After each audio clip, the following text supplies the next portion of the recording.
Actually ನಾನು ಜನರ ಜೊತೆಗೆ ಮಾತಾಡಿ ನೀವು ಕನ್ನಡ ನನ್ನ ಚಾನೆಲ್ ಓಪನ್ ಮಾಡಿ 6 ತಿಂಗಳಲ್ಲಿ ನಾನು ಬಿಗ್ ಬಾಸ್ ಮನೆಗೆ ಬಂದಿದ್ದೀನಿ. ಓಕೆ, ಅದೇ ನನ್ನ ತಾಕತ್ತು. ಓಕೆ, ಅದೇ ನಿಮ್ಗೆ ಗೊತ್ತುಂಟಾ?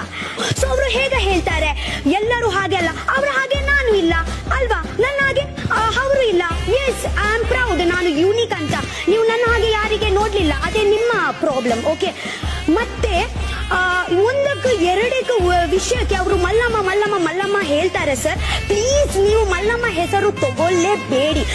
ಮಾತಾಡ್ಲಿಕ್ಕೆ ಅಂತ ಪ್ರಾಬ್ಲಮ್ ಇಲ್ಲ ಅಜ್ಜಿ, ನಂಬಬಾರ್ದು, ಯಾರಿಗೆ ಇದೇ ಮಾಡಬಾರ್ದು, ಇಲ್ಲಾಂದ್ರೆ ನಮ್ಗೇನೆ ಇದೇ ಮಾಡಿ ಹೋಗ್ತಾರೆ. ಅದೇ ಎಲ್ಲ ಅವರಿಗೆ ಯಾಕೆಂದ್ರೆ ಅವರು ತುಂಬಾ ಏಜ್ ಅವರ ಮನಸ್ಸು ಹೇಗೆ ಇರುತ್ತೆ, ಒಂದು ಮಗು ಹಾಗೆ ಇರುತ್ತೆ. ಇವರಿಗೆ ಹಾಗೆ ಎಲ್ಲ ಬೇಕಾ ಅವರಿಗೆ ಹೇಳಲಿಕ್ಕೆ? ಓಕೆನಾ?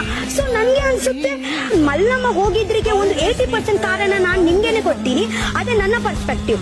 ಓಕೆ, ಅದಕ್ಕೆ ನಾನು ಧ್ರುವಣ್ಣಗೆ ಕೊಡ್ತೀನಿ. ಸಾರಿ, ಧ್ರುವಣ್ಣ ನನ್ನ ಅಣ್ಣ ಆಗ್ಲಿಕ್ಕೆ ನೀವು ಸತ್ಯ ಡಿಸರ್ವೇ ಆಗಲ್ಲ. ಧ್ರುವನ್ ಸರ್ಗೆ ಕೊಡ್ತೀನಿ ನಾನು.